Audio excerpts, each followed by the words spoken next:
ఒకటి నింద తొలగించాలని. అర్థమైందా?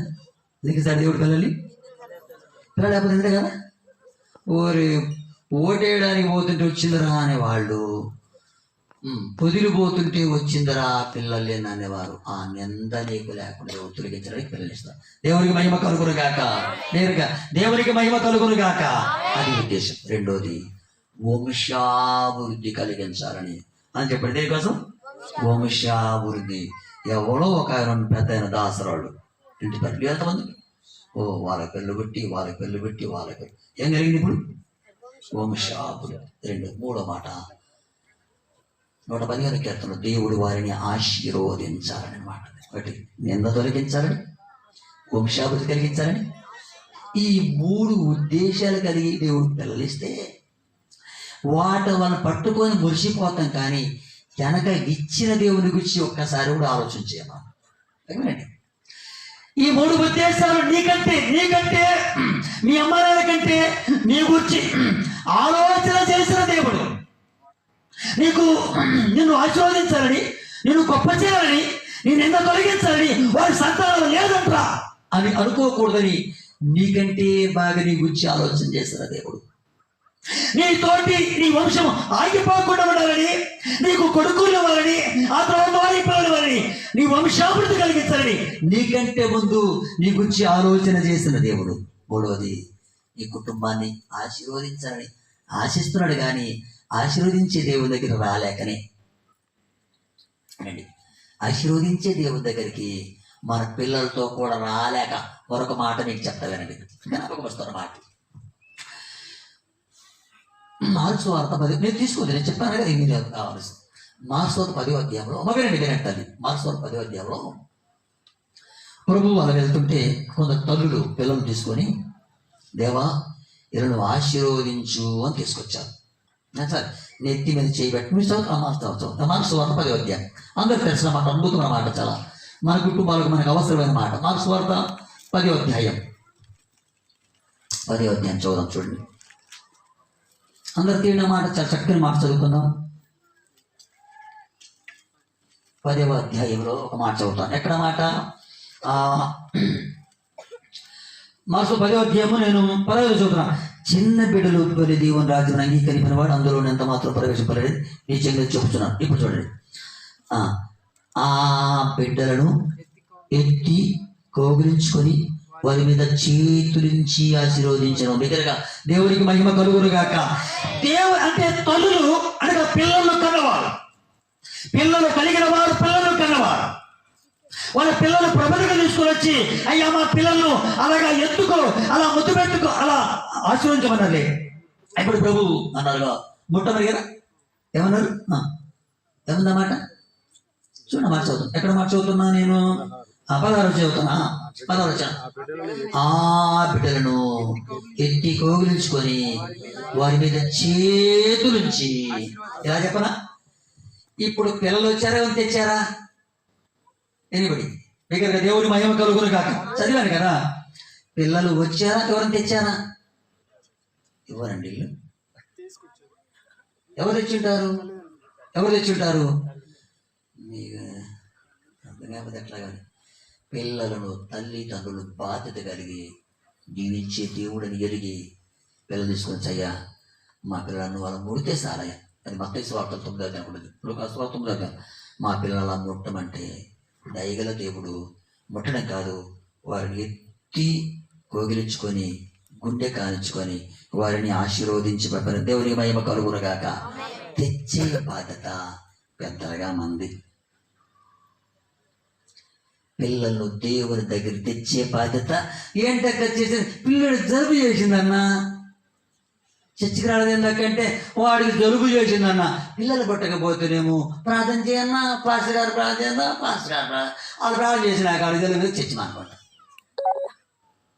ఇవన్నీ మనకు తెలియకుండా దేవుని అభివృద్ధిని, ఆశీర్వాదాన్ని పోగొట్టుకుంటామనే దైవతో మీకు మాట చెప్తున్నాను. ఆ తల్లులు ఆశీర్వదించమని తేడా, మా పిల్లలు ఆశీర్వదించుకోకపోతే తీసుకున్నారా? అదేం చేస్తారంటే మా పిల్లలను ముట్టుకోసాలయ్యా, అలా ముట్టుకోసాలంటే ఆ ఆశ జరిగిన దేవుడు, వారి మనసు జరిగిన దేవుడు వారిని ఎత్తుకొని పిల్లల్ని అట్టెత్తుకుంటారు సార్. పిల్లలు సాధ్యంగా గుండె కానించుకో, వయసు పెరిగినాక సంఖ్య వేసుకుంటారు, చిన్నపిల్లలు గుండె కానించుకుంటారు. ప్రభు పిల్లలు గుండె కానించుకొని నేను ఉన్నాను, దేవునికి మహిమ కలుగును గాక. నువ్వు తీసుకొచ్చావు, నేనున్నా. నీ పిల్లలు నా దగ్గర తీసుకొచ్చావు, నేను వాళ్ళకు ఉన్నాను. వారి భవిష్యత్తు విషయంలో, వారి ఆరోగ్య విషయంలో, వారి అభివృద్ధి విషయంలో నేను ఉన్నాను.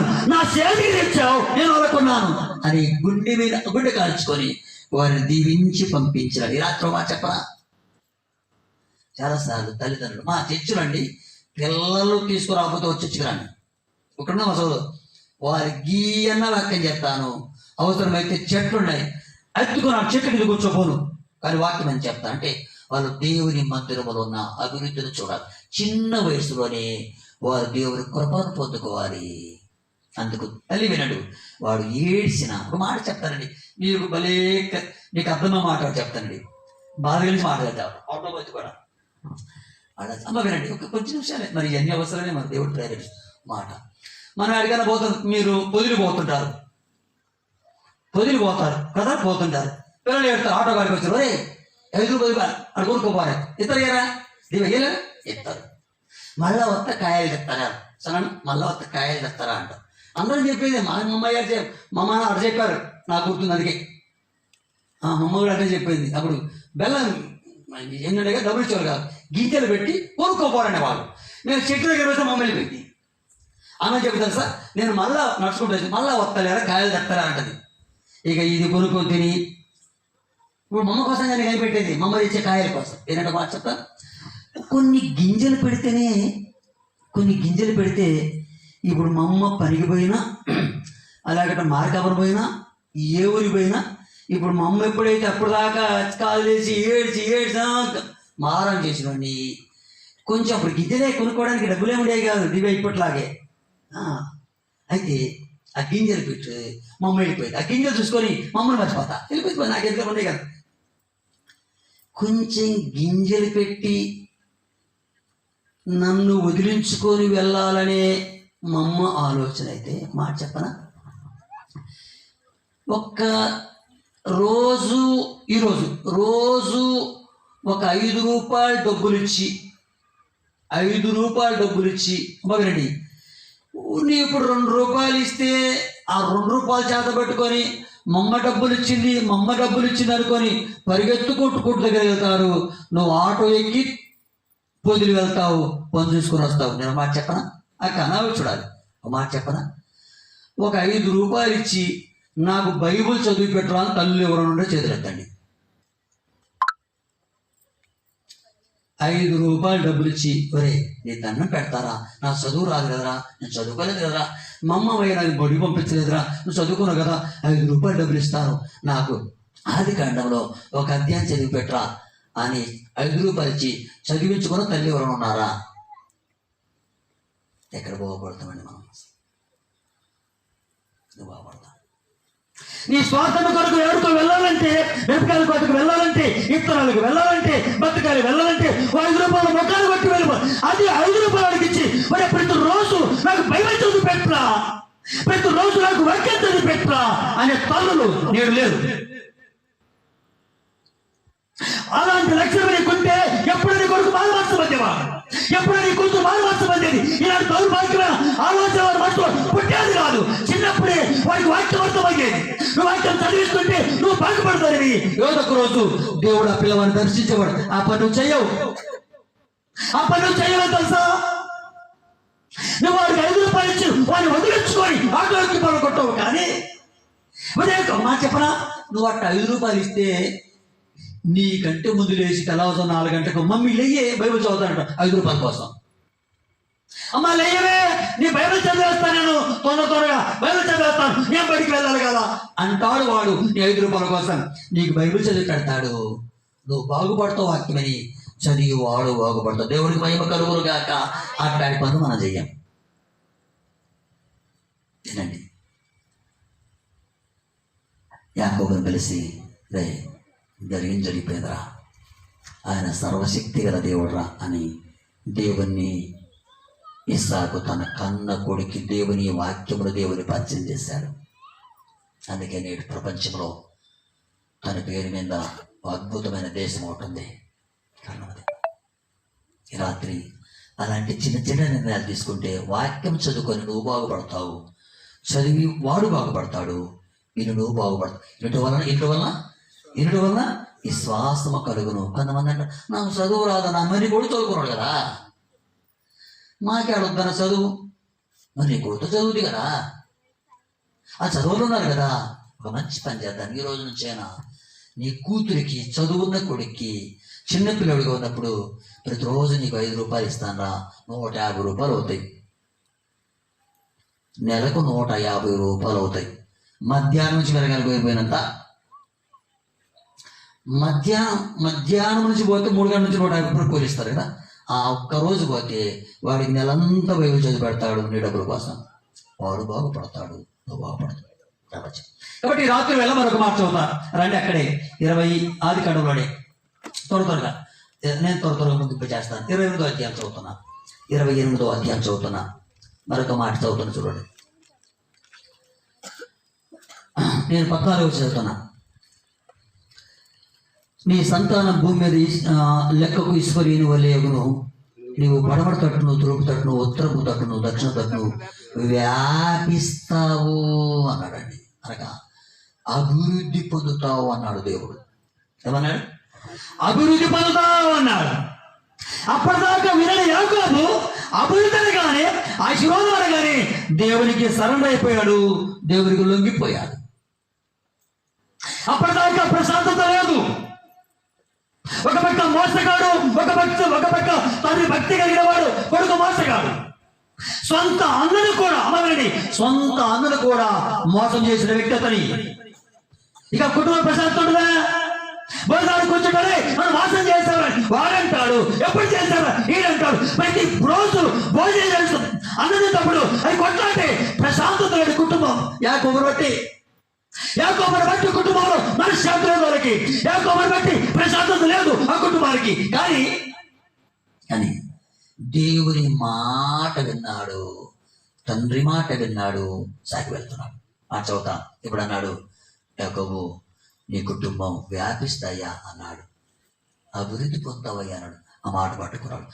దేవుని మాటకు లోబడి దైవ చిత్తం జరిగించడానికి బయలుదేరుతుండగా మరొక వాగ్దానం చూడు. అక్కడే మరొక మాట 16 యాకోబు నిద్ర తెలిసి నిశ్చయంగా ఈ స్థలం అందున్న యెహోవా ఈ స్థలం అందున్నాడు, అది నాకు తెలియకపోయినే. మెలకువ రాగానే దేవుని మందిరం గుర్తొచ్చింది. తల్లి వినండి, ఏం గుర్తొచ్చింది? అప్పుడు నిజమైన మెలకువ రాగానే దేవుని మందిరం గుర్తొచ్చింది. వినండి తల్లి, దేవుని మందిరం గుర్తొచ్చింది. మా దగ్గర 2 వికలాంగులు ఉన్నారు. ఇక్కడ తమ్ముడు ఉన్నాడు. వాళ్ళ అన్న వదిన 2 వికలాంగులు కుంటలో. వారండి చిన్న పిల్లలు తీసుకొని కొన్ని ఏళ్ళు మాతో సేవ, పాలు తాగే పిల్లలు వేసుకొని మాతో సేవ కోసం ఇద్దరు కూడా దేక్కుంటూ రావాలి. 2 కుంటోళ్ళే, 2 వికలాంగులే. ఏ ఊర్లో ప్రార్థన పెట్టినా చిన్న పిల్లడండి, పాపం ఆయన కాలం జరిగిపోవాలి, ఆమె ఇలా కుంటుకుంటూ పోవాలి. ఇదండి వాళ్ళు ప్రభు నమ్మకం. 2 నేను బాప్తిస్మం ఇచ్చాను. ఎక్కడ ప్రార్థన అంటే వాళ్ళు చంటి పిల్లలు తీసుకొని మందిరానికి వచ్చేవాళ్ళు. వినండి, ఈరోజు మందిరంలో అందరికంటే ముందు వచ్చి మందిరాన్ని సాఫ్ చేస్తారండి వాళ్ళు. ఇంత వయసు వచ్చింది. యాకోబు మెలకువ రాగానే మందిరానికి చాలం చేస్తే, యాకోబు మెలకువ రాగానే దేవుని సంఘానికి చాలం చేస్తే, మెలకువ రాగా దేవుని పరిచయకు చాలం చేస్తున్నాడే. ఈనాటికి నీకు అలవాటు రాకపోయా. అదనండి, యాకోబు మెలకువ రాగానే దేవుని మందిరం, దేవుని సన్నిధి అని గుర్తొచ్చింది. చాలాసార్లు పాస్టర్ గారులే మందిరం తెలుసుకోవాలి, పాస్టర్ గారులే మీ ఊర్లో మా ఊళ్ళకి వెళ్ళంటే. కానీ ఇతని దేవుని మందిరం గుర్తొస్తుంది, దేవుని సంఘం గుర్తొస్తుంది. దేవుని మందిరం అనగా జీవగల దేవుని సంఘం.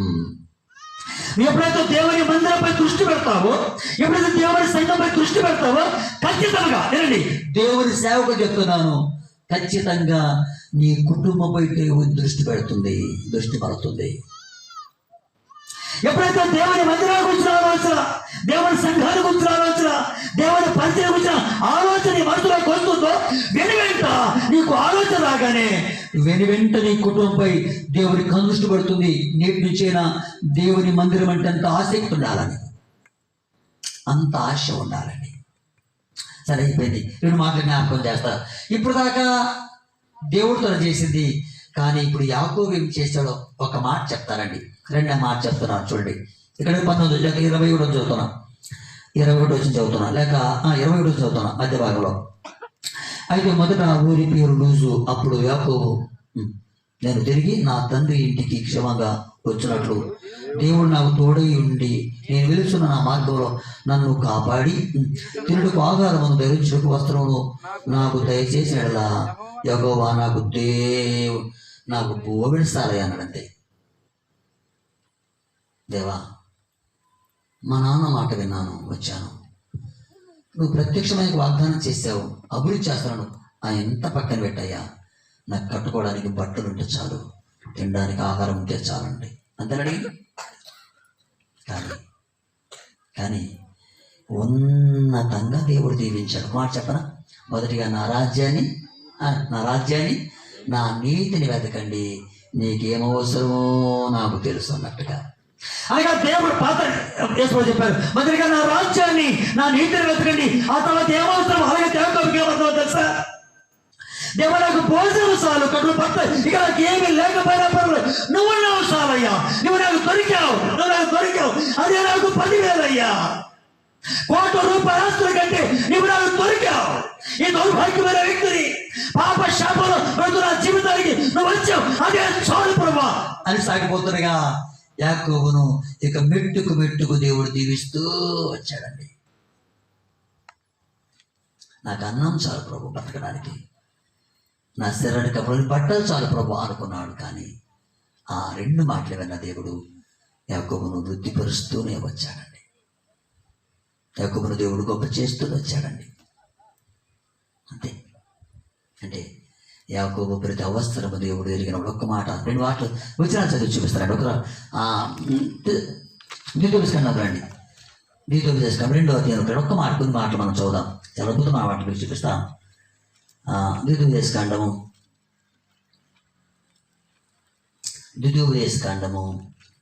1వ అధ్యాయంలోకి రండి. 2-3 వచనాలు మీకు చూపిస్తాను. మొదటి అధ్యాయంలోకి రండి, ఒక మాట మీకు చూపిస్తాను. 31 వచనం, మొదటి అధ్యాయం 31 వచనం. మొదటి అధ్యాయం 31 వచనం. నేను చదువుతున్నాను. 30 వచనం. ఐగుప్తులోను అరణ్యములోను మీ కొరకు చేసినట్లు మీ పక్షమున యుద్ధము చేయును. మీరు ఈ చోటుకు చేరు వరకు మీరు వచ్చిన మార్గమంతట్లో మనుషులు తన కుమారుడు ఎత్తుకున్నట్లుగా మీ దేవుడి యెహోవా మిమ్మల్ని ఎత్తుకున్నాడు. దేవుడి మహిమ కలుగును గాక. మొదటి మాట, దేవుడు తన పిల్లని ఎత్తుకునే దేవుడు. ప్రపంచంలో ఈయన దేవుడు గురించి తెలుసా? ఆయన తన పిల్లలను ఎత్తుకునేవాడు. నీ పిల్లలు వేడుస్తుంటే, వాడు బాధ పెడుతుంటే గుండె కారించుకొని నేను ఉండలేమ్మా, ఏం బాధపడలేక అని పిల్లలు ఓదార్చినట్టుగా ఆయన నీ కుటుంబాన్ని, నీ పిల్లలని నిన్ను ఎత్తుకునే దేవుడు. ఎవరికొనేవినా? అందుకే ఈరోజు 249 దేశాలు అనుకుంటే 249 దేశాల బైబుల్ ఉంది. మొట్టమొదటిగా బైబుల్ ప్రింటింగ్ మిషన్ తయారైన తర్వాత మొట్టమొదటిగా ప్రింట్ ముద్ర వేయబడిన మొట్టమొదటిగా అచ్చు యంత్రం తయారైబడిన తర్వాత బైబుల్ ముద్రించబడింది. దేవుడికి మహిమ కలుగును గాక. జాన్ గూటన్ బర్గ్ ఆయన అచ్చు యంత్రం తయారు చేసి మొట్టమొదటిగా ప్రపంచంలో అచ్చు యంత్రం చోట ముద్రించబడింది బైబులే. ఈ బైబిల్ ఉన్న దేవుడు ఆయన ఎత్తుకునే దేవుడు. ఎవరైనా ఎత్తుకునే దేవుడు. 2వ అధ్యాయానికి రండి, మాట చదువుతాం. మళ్ళా 2వ అధ్యాయానికి రండి, లేక 4వ అధ్యాయానికి రండి. 4వ అధ్యాయానికి రండి. 7వ వచనం చదువుతున్నా. ఏలనగా మనకు ఆయన మొరపెట్టినప్పుడల్లా మన దేవుడు యెహోవా మనకు సమీపముగా ఉండే దేవుడు. దగ్గరగా దేవునికి మహిమ కలుగును గాక. ఆయన ఎత్తుకునే దేవుడు, ఆయన సమీపముగా ఉండే దేవుడు. ఇలాంటి దేవుడు సమీపంగా తన పిల్లలు సమీపంగా ఉండి ప్రతి అవసరం ఇచ్చే దేవుడు ఉండదు. ఓ మాట చెప్పనండి, నేను ప్రారంభంలో తేలశాపతి అంతా విడిచిపెట్టి ప్రభు నమ్ముకుని బయటకు వేరే ఊరికి వచ్చాను. సారిసారికి ఒక జ్ఞాపకం వస్తా ఉంది. మమ్మల్ని వాళ్ళు చెప్పినవి, మేము వాళ్ళు చెప్పినవి ఎప్పుడేమి జరుగుతుందో భయపడుతూ ఇక దేవుడు నమ్ముకున్న తర్వాత మనం లోకానికి వెళ్ళలేక ఆ పాపం చూడబోక ఎట్టో కట్ట దూరం పోయి బ్రతకాలనుకున్నాను. కొట్టుకొచ్చాను, మిషన్ గుర్తు దేవుని సేవ చేశాను, అందరికి కట్టాము. నేను వినండి, సంపూర్ణంగా సేవకు వచ్చినప్పుడు 30 రూపాయల సంఘ వచ్చేది. దగ్గరగా దేవునికి మహిమ కలుగును గాక. 30 రూపాయలు. నా కొడుకులు చదివద్దు తెలుసా?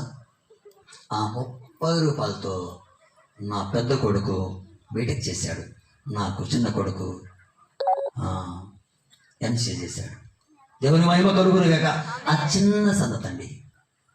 నేను ఒకటి ప్రార్థన చేసి, ప్రభువా నేను నా భార్య ప్రభు నమ్ముకున్న తర్వాత పేదరికం మరలా లోకానికి వెళ్ళక, మరలా లోకంలో వెళ్ళి పనులు చేయక నేను చాలాసార్లు 4 సార్లు అయినాను.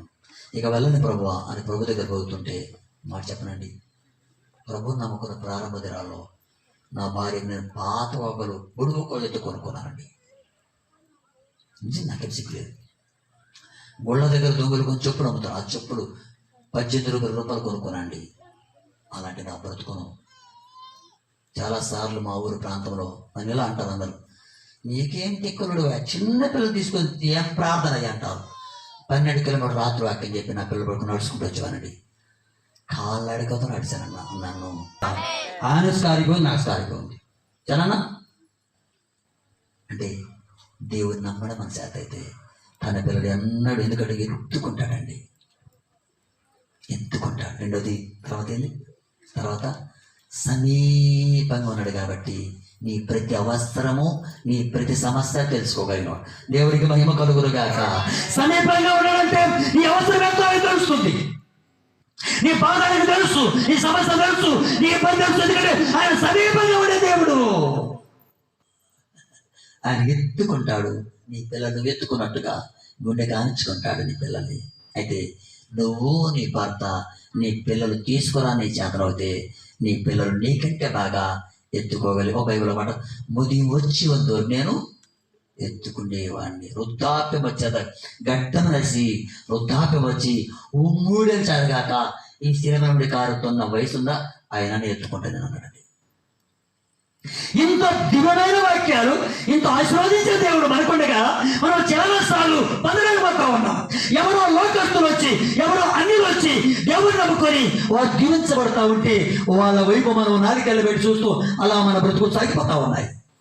అలా చెప్తాను, ఆయన ఎత్తుకుండే దేవుడు, ఆయన సమీపంగా ఉండదు. మరొక మాట, ఆయన నడిపించే దేవుడు. ఎవరైనా నడిపించే రాత్రి ఎత్తుకుండే దేవుడు, చెయ్యి చాపితే అలా పట్టుకొని నడిపించగలదు. ఒకసారి పేతురుతో పేతురు చెబుతాడు, ప్రభువా నువ్వు సముద్రం నడుస్తున్నావు కదా, నేను నడుస్తున్నాయా అన్నాడు. నువ్వు సెలవు అయితే వేస్తానంటే నడిచి వస్తా ఉన్నాడు. ప్రభు ముందు పోతా ఉంటే ఆయన సముద్రం నడుచుకుంటూ పోతా ఉన్నాడు. బాగానండి, పేతురు నడుచుకుంటూ పోతా ఉన్నాడు. ఆయన గాలిని చూసి మునిగిపోతూ దేవా అన్నాడు. దగ్గర ప్రభు ఉన్నాడు కాబట్టి అలా చేయబట్టుకున్నాడండి. మీకు అర్థమైనమాట నా కాన్సెప్ట్ మీకు అర్థం. పేతురు మునిగిపోతున్నాడు, చెయ్యి చేపడినప్పుడు ఏమన్నాడు దేవుడు పేతురుకు, అలా పట్టుకోవాలి. పేతురు దగ్గర ఉన్నాడు, అలా చేయబట్టుకున్నాడు, అలా పైకి తీసుకొచ్చాడు. అంత దగ్గర ఉండే దేవుడేనా? అందుకే నీ తల్లి నిన్ను మరిచినా నేను తల్లులు మరుతారా? మరవరా? అదే నాన్న. ఒక్కోసారి తల్లి పక్కన పడకూడదు, అటుపెడికైనా పడతాడు. చదవడు, మరి ఏం బుద్ధి ఏం లేదా మీది, ఆ పిల్లలు వెళ్ళలే అంటారా? ఏమంటానా? ఇంకొకసారి జోలి వేసి కొలాయి కాడికి వెళ్ళి ట్యాంక్ దగ్గర తీసుకొని తిరిగి ఏడుతూనే ఉంటాడు. ఏం చేసినట్టు ఆ వ్యవహారంలో పడి ఏం జరుగుతుంటే ఆడికి పోతే ఆ ఎక్కొచ్చినది ఆడ మాట్లాడితే ఆశ్చర్యమైంది. పిల్లోడికి జోలి గుర్తే రాలేదు, పిల్లోడి జోలి ఉంది గుర్తే రాలేదు అనమా లేదా? తల్లి మరసదా? మరసదు. కానీ అవసరమైతే ఆమె అయినా మర్చిపోవచ్చు. తల్లి మరవదు, బయట చెప్తుంది. అయితే ఆమె అయినా మరవచ్చు. తల్లి మరవదు మస్తనే, ఆమె అయిన ఎప్పుడైనా మరవచ్చు. కానీ నేనెన్నడూ ఎందుకు తెలుసా? ఆయన జ్ఞానము కలిగిన దేవుడు, ఆయన జ్ఞానం అనుగ్రహించే దేవుడు, ఆయన మరచిపోని దేవుడు. అందుకే అన్నాడు, నీ తల్లినా నిన్ను మరచిపోను, కానీ నిన్నెన్నడు ఆయన సమీపంగా, రాత్రి సమీపంగా ఉంటాడంతే. నువ్వు చెయ్యి చేస్తే నీ చెయ్యికి అందుబాటులో ఉండి నీ ప్రతి సమస్య, నీ ప్రతి అక్కర, నీ ప్రతి అనారోగ్యత నుంచి నిన్ను చేయి పట్టుకొని నిన్ను పైకి తీసుకురాగలిగిన దేవుడేనా? ఇలాంటి గొప్ప దేవుని ప్రపంచంలో అన్ని దేశాల్లో బైబుల్ లేని దేశం లేదు. తెలుసా మీకు? బైబుల్ లేని దేశం లేదు. 18,000 భాషలు బైబుల్ ఉంది.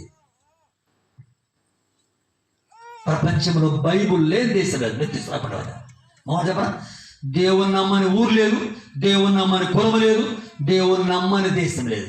ఇంత గొప్ప దేవుని తమ్ముడు అకాయపదారుడు, ఇంత గొప్ప దేవుని ఇంకా నువ్వు దేవుని నమ్మక, ఆయన వాక్యం విశ్వసించక, మారు మనసు మనక, జీవితాన్ని మార్చుకొనక, నీ చెడు జీవితాన్ని నీ పిల్లలు చూసి అలా కావాలని నీవే కారణం చెప్పవచ్చు.